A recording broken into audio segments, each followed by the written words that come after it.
महाराज ग्रहण कर रहे हैं, उसके प्रसाद को पा रहे हैं। भोलापन ऐसा होता है कि बुलाने से मेरा गोविंद भी आ जाता है।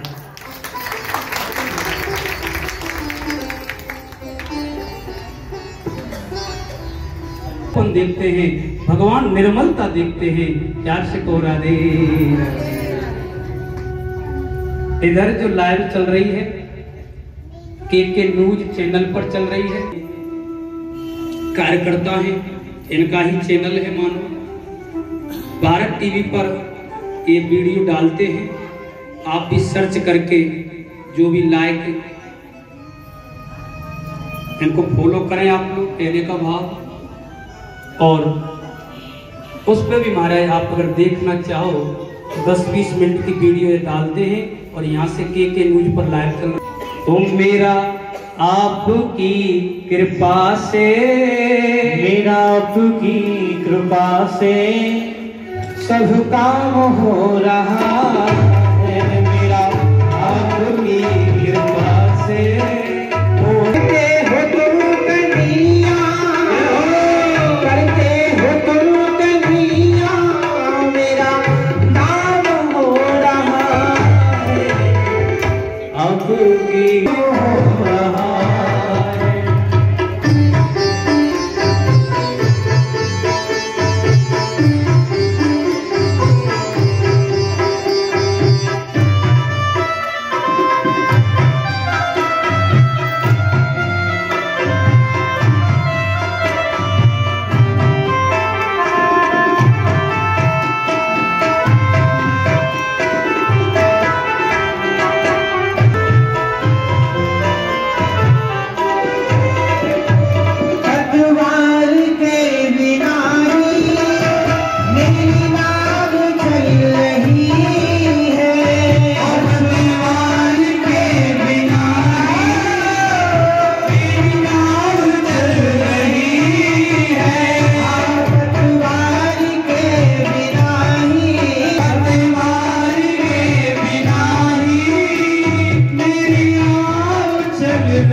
सीधापन, इतनी निर्मलता,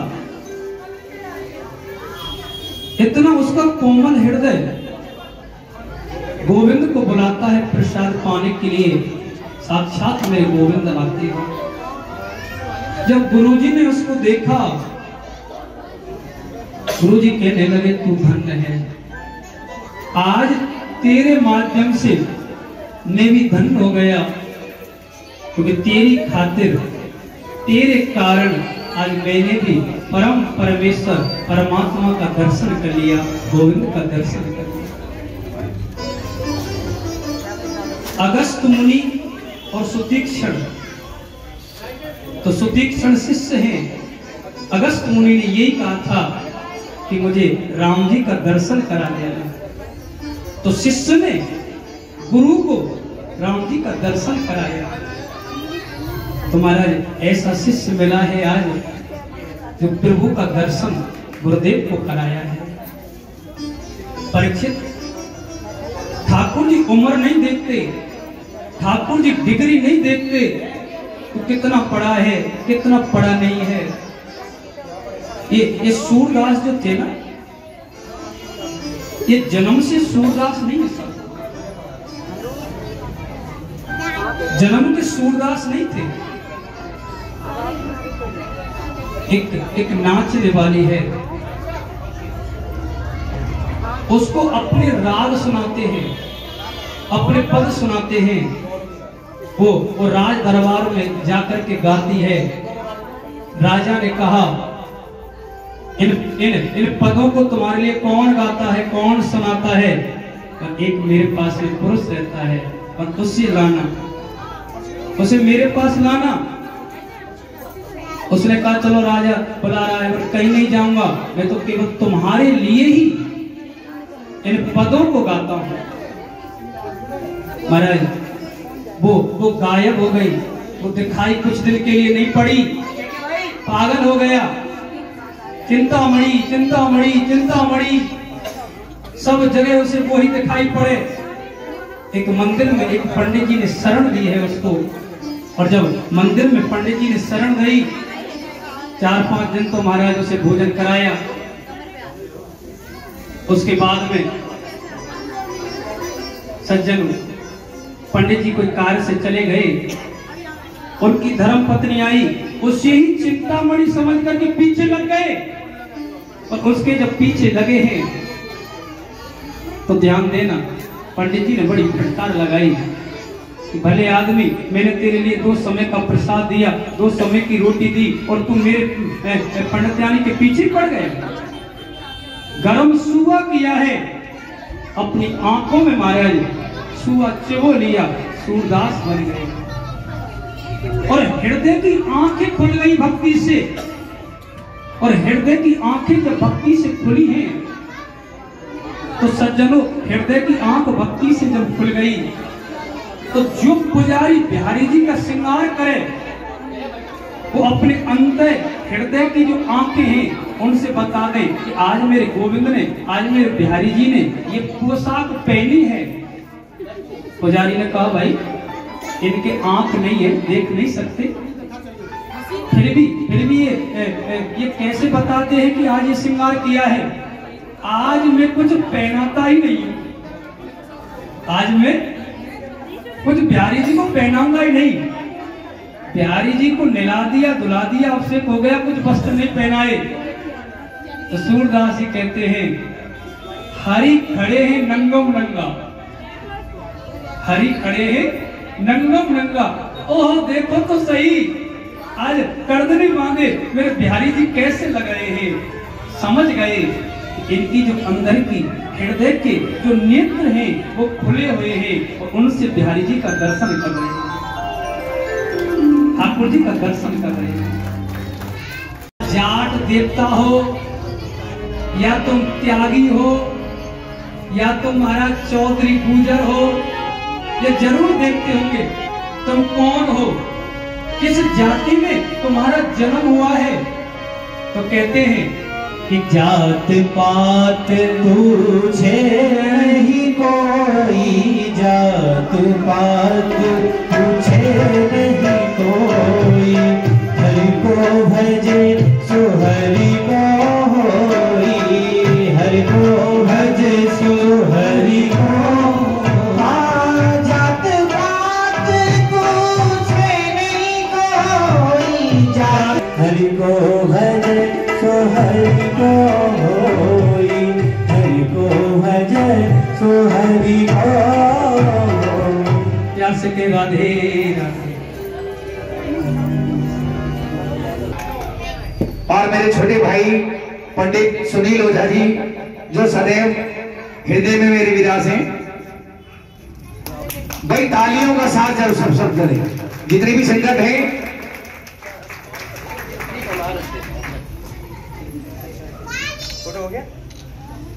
जयवंशी वाली। और मैं आदरणीय बड़े भैया राजेश ओझा जी से अनुरोध करूंगा कि व्यास जी का स्वागत करते हुए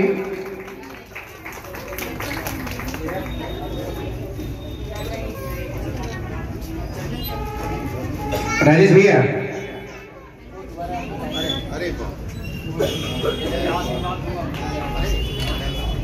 कहते हैं ना, जब दो गुणी आपस में मिल जाते हैं तो वर्ल्ड वार होने की संभावना है।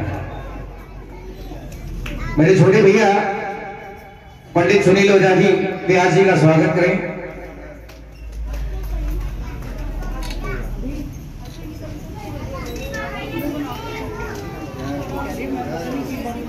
और ये मुस्कुराती हुई छवि हमारे सामने आ रही है, हमारे प्रदेश अध्यक्ष जी पंडित पीडी शर्मा जी, क्योंकि तो जहां भी जाते हैं इनकी एक आदत है, जहां भी जाते हैं ये अपनी मुस्कुराहट के फूल हर जगह छोड़ जाते हैं। कहते हैं कि बादलों में चांद बहुत नजर आता है, बादलों में चांद बहुत नजर आता है, ऐसा इंसान भी धरती पर पहली बार नजर आता है। मुस्कुरा के अगर बोल न दे कोई तो ये चांद जो है कैसे जमीन पे आता है। और सिद्धू वाला डायलॉग है, ठोको ताली।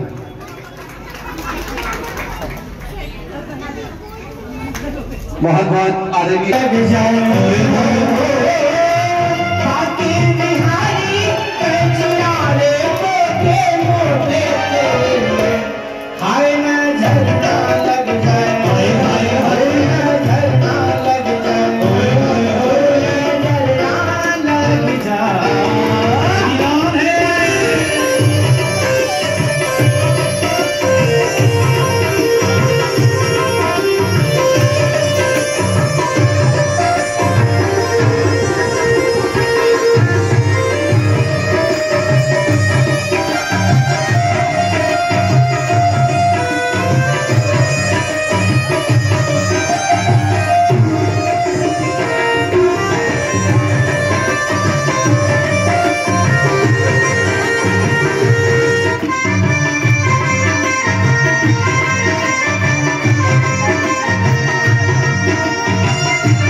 बालक, कुछ माता बहन बहुत ध्यान देकर के मेरी बात को समझना, अपने बालकों में आप ही संस्कार डालें।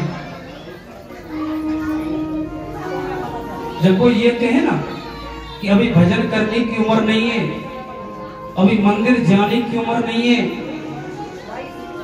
तो उनसे कहो कि भजन की कोई उम्र नहीं होती, मंदिर जाने के लिए कोई उम्र की आवश्यकता नहीं होती। और जैसा घर के बड़े बूढ़े करते हैं ना, बच्चे में ऐसे संस्कार आते हैं। मैंने जवाहर नगर में एक कथा गाई थी, एक ललतेश मास्टरनी जी थी वहां पर।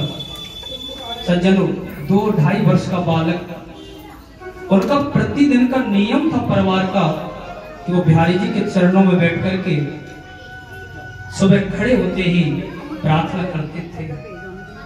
वो बालक भी उनको देख करके अपने दादा और दादी को ऐसा ही करता है। तो जैसा हम बच्चों को ज्यादा से ज्यादा दिखा करके धर्म पुण्य का काम करेंगे, और बच्चों में ऐसे ही संस्कार आएंगे। आज मेरे कन्हैया का जन्मदिन भी है, लेकिन आप लोगों के बालकों का जब जन्मदिन होता है ना, तो कुछ परंपराएं बदली हुई है। अंग्रेज मॉडल के टाइप से आप जन्मदिन मना लेते हो कभी कभी, गलत है। अच्छा बताओ, रात के 12 बजे कौन सा केक कटता है भाई? जरा बताना। रात के 12 बजे तुम केक काटते हो, और जिस दिन तुम्हारा बर्थडे होता है उस दिन तुम महाराज 5 स्टार होटल में खाना खाने तो चले जाते हो, लेकिन मंदिर जाकर के ठाकुर जी को भोग नहीं लगाते। ये संस्कार नहीं है हमारे। अब विचार करें 1 मिनट के लिए, यदि हमने अपने बच्चों को संस्कार नहीं दिए, उनमें नहीं डाले, तो आने वाली जो पीढ़ी है इस सनातन धर्म की रक्षा कैसे कर पाएगी? कल आदरणीय श्रीमान बीडी शर्मा जी ने एक बात कही थी, हम सनातन धर्म में जने हैं, और सनातन धर्म में हमारा जन्म हुआ है। सनातन धर्म की जो पहचान है वो बरकरार रहनी चाहिए, मजबूत होनी चाहिए, बनी रहनी चाहिए।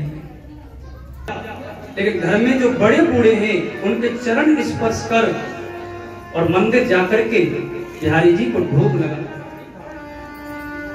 यशो विद्या धन बलम, मैंने कहा था, स्वयं कृष्ण भी देवकी और वसुदेव के चरण स्पर्श करते हैं, क्योंकि उनको सिखाया गया है।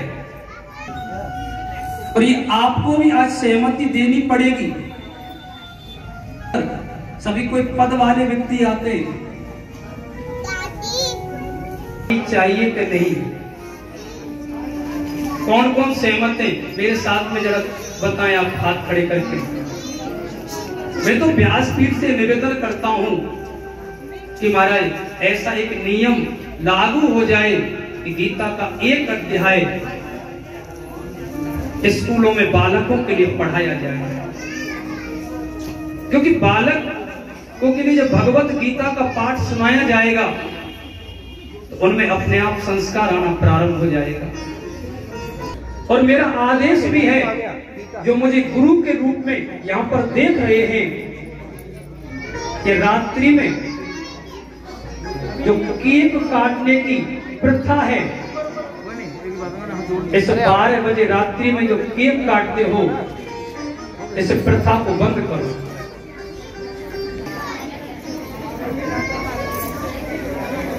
एक निवेदन और करूंगा, क्योंकि विशेषकर मेरे पास में भूख से बुझाते हैं। कौन सी परंपरा है हमारी, बताओ जरा। तुम तो पहले बालक के जीवन में अंधेरा कर रहे हो। अंधेरा नहीं, जीवन में प्रकाश बन के रहे। कौन कौन बताओ मुझे सहमति देता है कि आज के बाद जब भी बच्चे का जन्मदिन आएगा, बर्थडे आएगा, तो बताओ जरा। प्यार से कहो राधे कि भक्ता।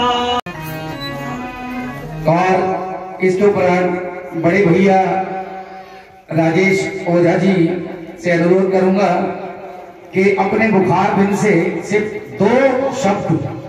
विरचित विराजमान गंगा की अविरल धारा का रसपान कराने के लिए मंच पर विरचित विराजमान व्यास जी को मैं कोटि कोटि वंदन अभिनंदन करता हूं। साहित्य रस का रसपान कराने के लिए हमारे मध्य कहते हैं कि वादक और वादन जब तक कथा में न चले तब तक आनंद नहीं आता। तो ऐसे ही विद्वत विद्वान व्यास जी के पीठ के दोनों तरफ एक नए अंगों से सुशोभित तो हो रहे हैं। मैं इनका भी अभिवादन और अभिनंदन करता हूं।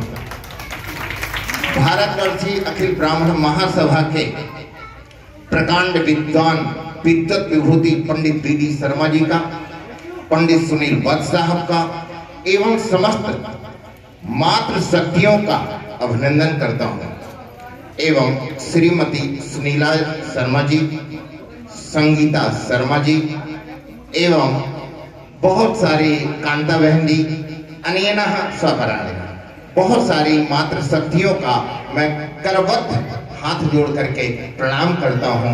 जय माता दी कहता हूं। आप सभी को मेरा शीश नमन रहेगा।